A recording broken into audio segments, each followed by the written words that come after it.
Well, a good Saturday morning to you. Thank you for joining us here on Power Talk Radio, 1460 AM and 101.1 FM. Luis Alvarez, CEO of the Alvarez Technology Company, is joining us now for our Tech Expert segment. Luis, how you doing today? I'm doing great, my friend. How are you? Not bad at all. Hey, it's a big weekend. NFL wildcard games are taking place this weekend, and 49ers are taking on the Philadelphia Eagles back in Philadelphia, so fingers are crossed for the Niners. That's going to be a challenge, but hey, the Niners have other than the stumble last week, they've been doing a great job down the stretch. So hopefully they can rally. And I'm not really a big believer in the offense of Philly. So I think that the Philadelphia offense has not really done much. So I think that they have a really good shot. I think so too. Hey, so your Dolphins are going to be looking for a new head coach. New head coach. They just signed at the end of last week. They signed a new general manager. Probably now be working with the rest of the team to find the next coach. Yeah, it's too bad. I really like Mike McDaniel. I thought he was a good coach, very creative and offensive minded. I'm sure he's going to land very quickly on somebody's team as an offensive coordinator. And he'll be another chance to be a head coach at some point in the future. But I'm excited to see what the Dolphins or who the Dolphins bring in. The rumors are that they're really looking hard at John Harbaugh, who got let go from the Baltimore Ravens, shockingly. So that would be very cool if we could corral that guy. He would be really good, I think. I think that'd be a great choice if they pick him up. And they play the Chargers next year. So it would be brother against brother again if John Harbaugh took the job. That would be really interesting. By the way, speaking of Miami, your other Miami team is in the national championship game. Yeah. How about those Hurricanes? That was last week. The U, baby. The U delivered. It was a great game, and they proved that they belonged. There was a lot of grumbling, especially by Notre Dame, who, got eased out of the playoffs because the Hurricanes went in and they complained that they were jilted. But hey, look, the Hurricanes proved their doubters wrong. They're in the championship game, which technically is actually going to be played in their home stadium. In Miami. So it'll be an interesting dynamic, and I'm really looking forward to seeing who wins that game, because I think it's going to be a terrific national championship. Really should. Hey, let's jump into our topic for today, and hackers never stop. Hackers never stop, and sometimes the hacking can be not only financially ruinous, but it can be personally embarrassing. And normally we don't get into this type of a topic, but this is just to show the danger that can be out there. And there is a website called Pornhub. We don't have to tell you any more as to what that's about. You can tell. But at any rate, Pornhub has been hacked, and they have told their users to expect sextortion emails from the hackers. And what exactly is sextortion? I've got an idea.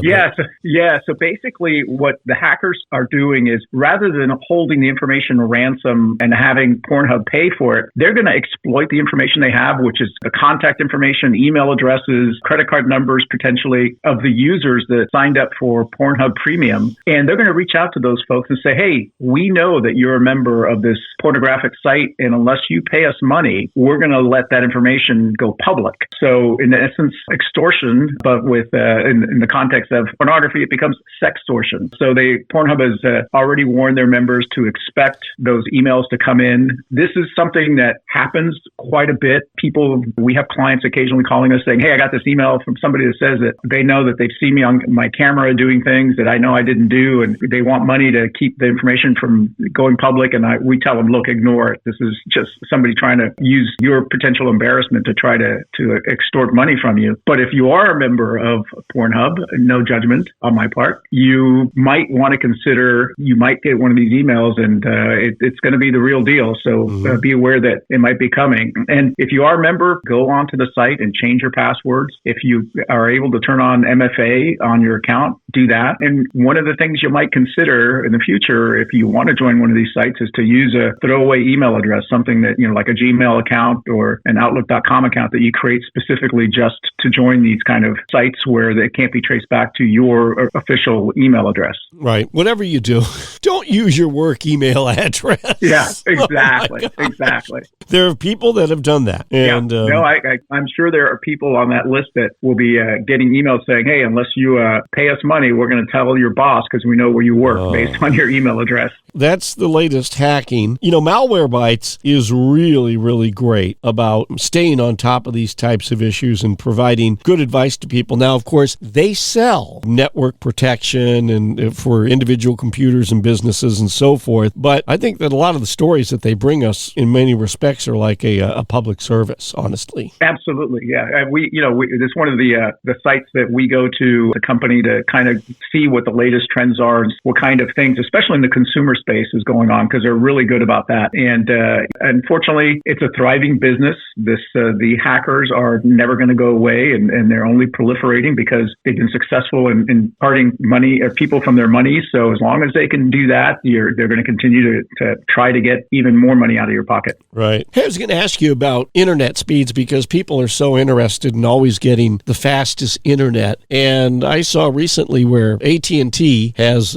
upped the levels of their fiber service. I think they did this about a year or so ago. But when they first started fiber, there were 3 levels: 300 megs per second up and down, 500 up and down, and a gig up and down. But now, Louis, they are offering 2.5 gig up and down and 5 gig up and down. Yeah. Man, yeah, who would use 5? Who would use 5 gigs? I mean, how would you use 5 gigs? Because, 1 is pretty doggone fast. Well, it's really people that are doing gaming, or they're doing a lot of data transfer. If you're transferring huge amounts of data, then that 5 gig speed is going to, make it a much easier process. And so, all of these developments and improved performance really is thanks to the technology that's being upgraded at the central office, if you will. So, the fiber itself doesn't change, but all of the guts that make things run have gotten better and faster. And it's not just AT&T. I mean, even Comcast, if you're using a traditional cable modem, you can get up to, I think, 1.5 download now on a traditional cable modem.